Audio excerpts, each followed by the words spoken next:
Cristo está sentado à direita de Deus.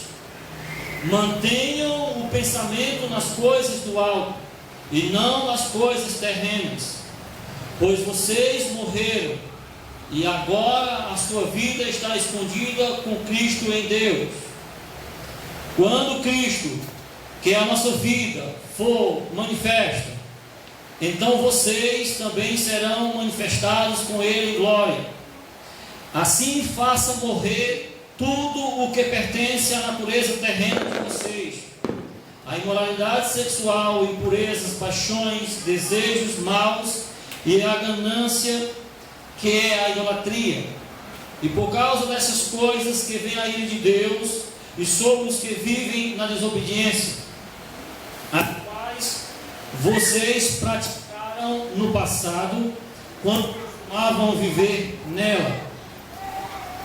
Mas agora abandonem todas essas coisas: ira, indignação, maldade, maledicência, linguagem indecente de falar.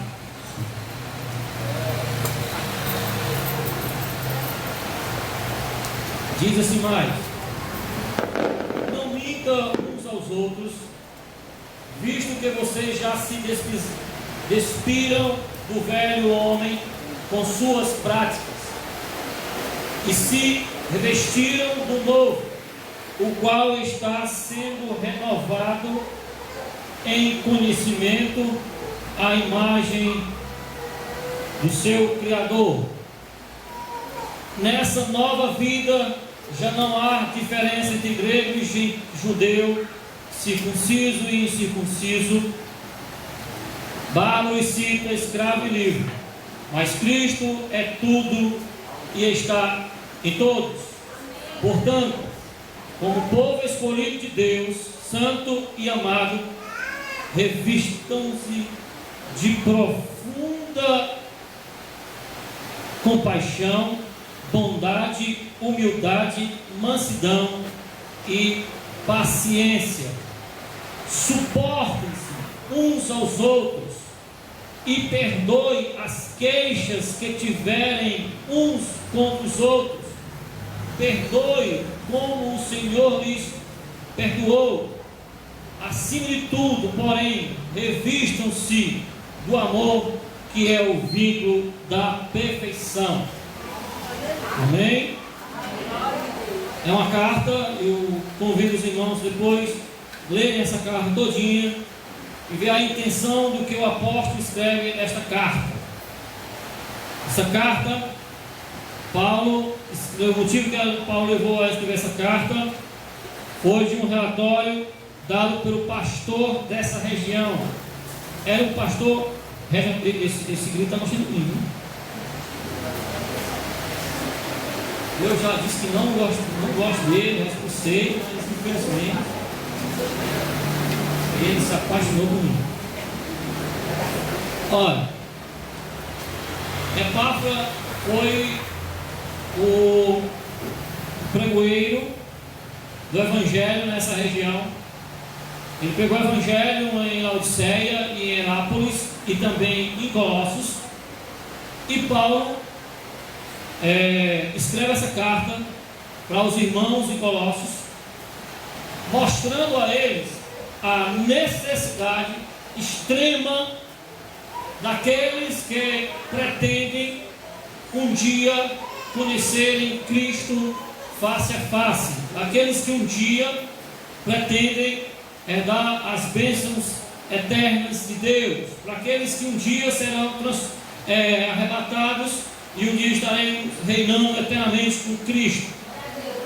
Paulo escreve essa carta e ele começa a dizer, no versículo 13 do capítulo 1, depois de fazer as suas considerações, ele diz que Deus nos tirou da potestade das trevas, do poder das trevas, daquilo que nos prendia, daquilo que não nos deixava enxergar o amanhã, aquilo que não nos deixava enxergar a verdade, porque só tem uma saída só tem uma razão, só tem uma justificativa e uma certeza de alguém conhecer o falso, não é explorando e se aprofundando na falsidade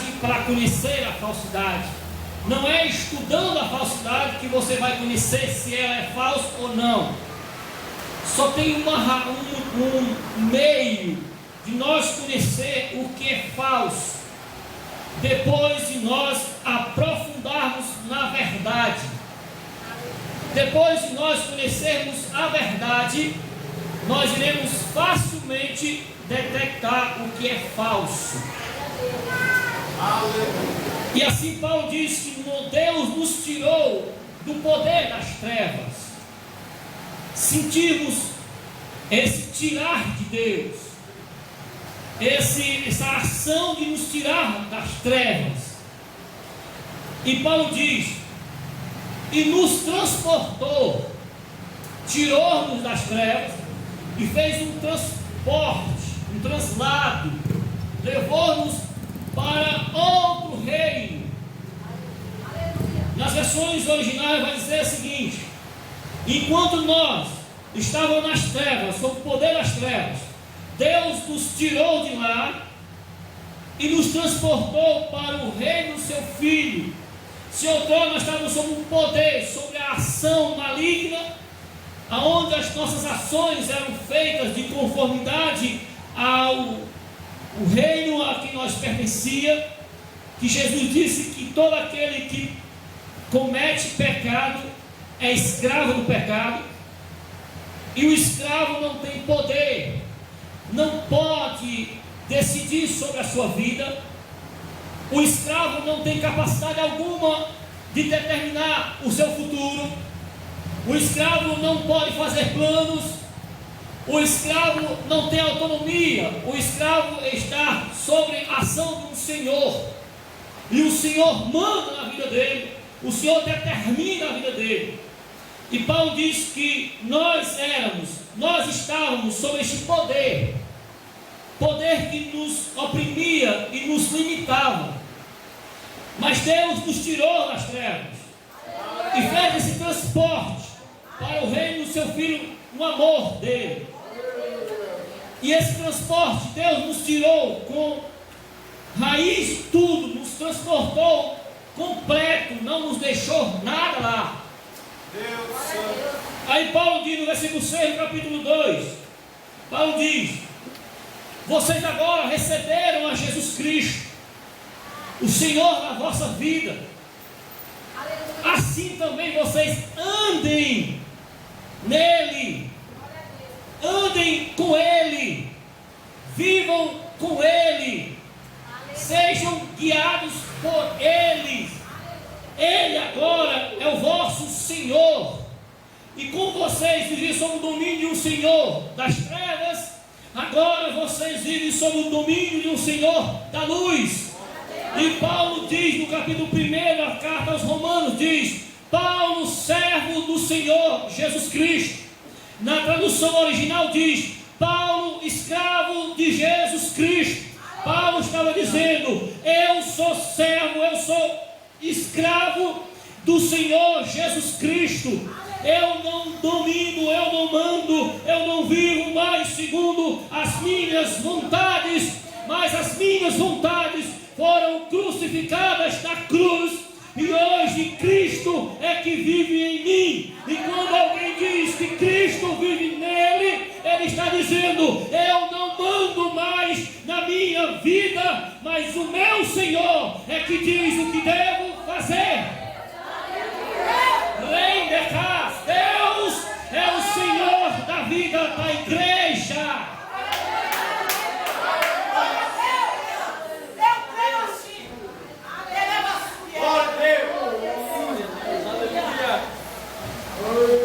E Paulo diz ainda mais: arraigados, ou seja, enraizados e edificados nele e confirmados na fé, assim como fostes ensinados, nela abundando em ação de graça. Paulo diz, enraizados. Não quero que alguém concorde com meu ponto de vista. Falo eu assim, digo o meu ponto de vista, baseado nos textos bíblicos, quando Paulo diz enraizados, edificados. Paulo está dizendo, se vocês foram transportados com raiz e tudo, vocês chegaram em outro reino, foram plantados em outro reino, agora vocês enraizem neste reino. As vossas raízes se aprofundem neste reino, nesse outro terreno. As raízes de vocês se aprofundem.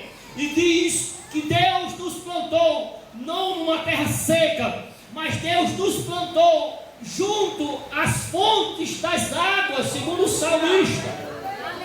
E o salmista diz que as nossas raízes, elas procuram as fontes das águas. Nós observamos que Paulo diz assim, enraizados, vocês se aprofundem, porque os ventos virão, tempestades virão, e vocês precisam estar com as raízes aprofundados, enraizados e edificados, para que os ventos não os tirem desse terreno.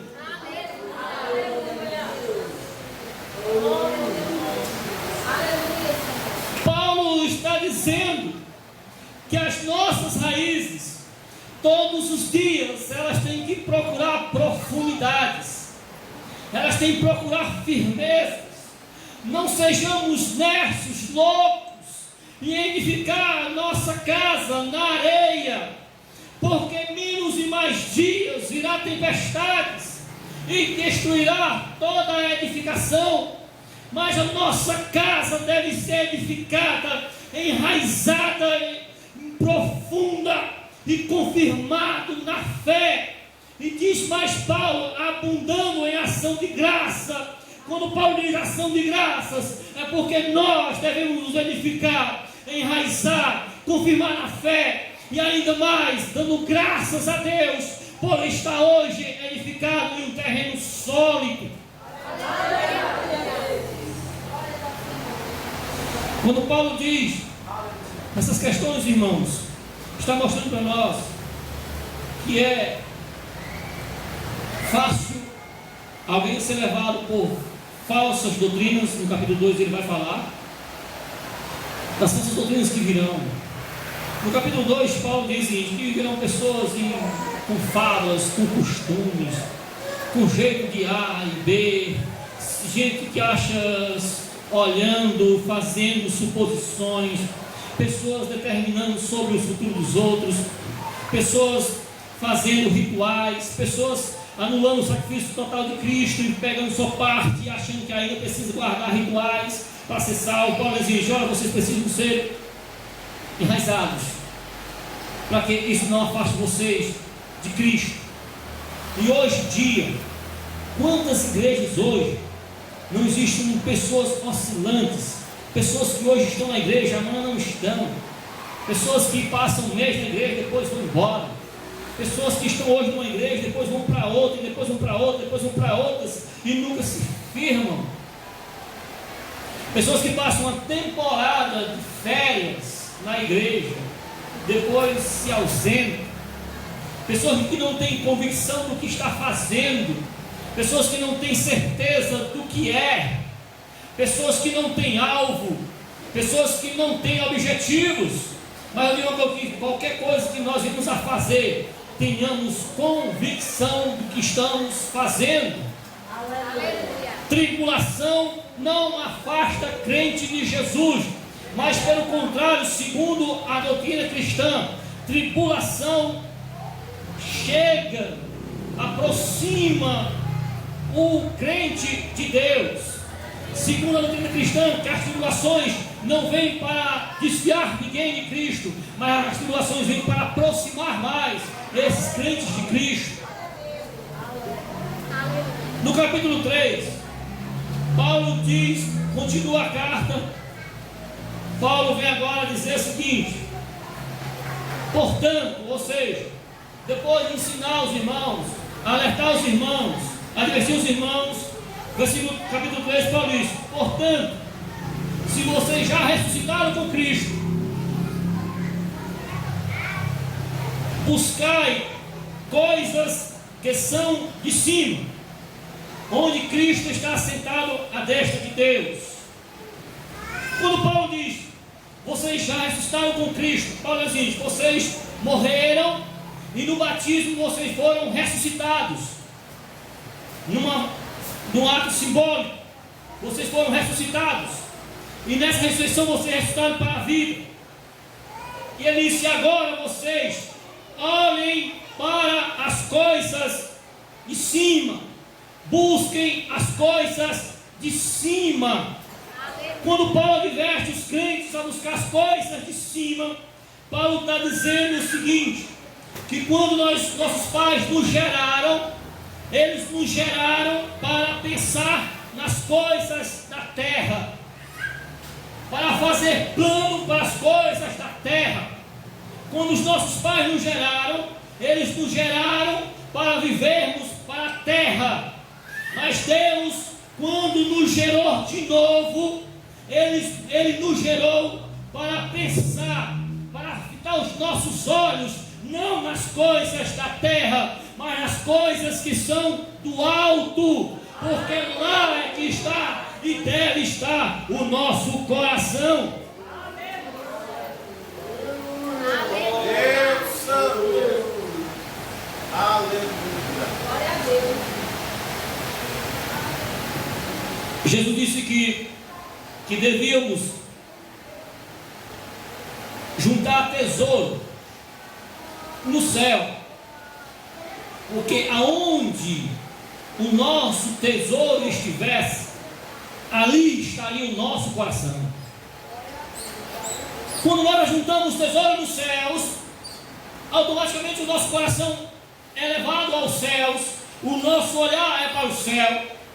E existe uma coisa que no homem é mais traiçoeiro, é o coração do homem, do ser humano. Diz o profeta que enganoso é o coração. Quem é que pode, quem é que consegue decifrar, conhecer, entender as suas intenções? Irmãos, nós estamos tão presos por causa dos nossos pecados, que nós, nem a nós mesmos, nós conhecemos. Tem certas atitudes nossas, que depois de praticarmos, nós ficamos admirados com a tamanha da besteira e da burrice que nós cometemos. Depois que nós cometemos certos atos, nós estamos tão inconscientes da profundidade das nossas traições, que nós não conhecemos nem a nós mesmos. Quantas mulheres hoje não estão surpresas com o marido que tem? Namorou anos, vive há anos com ele, mas dia ou menos dias ele apronta uma que ela se surpreende, e assim vice-versa. Quantos homens não ficam surpresos com certa atitude da sua esposa depois de muitos anos? Ora, como é que nós podemos conhecer outra pessoa se nós nem a nós mesmos nós nos conhecemos na profundeza? Só em forma rasa, mas de uma profundidade tão grande que nós mesmos conhecemos. Devido a essa questão, Paulo diz: olhem para as coisas do alto, mantenha o seu olhar para o alto. Eu digo uma coisa para você nessa noite: qualquer piscar seu para as coisas da terra, você errará o alvo e está sujeito a cometer um acidente.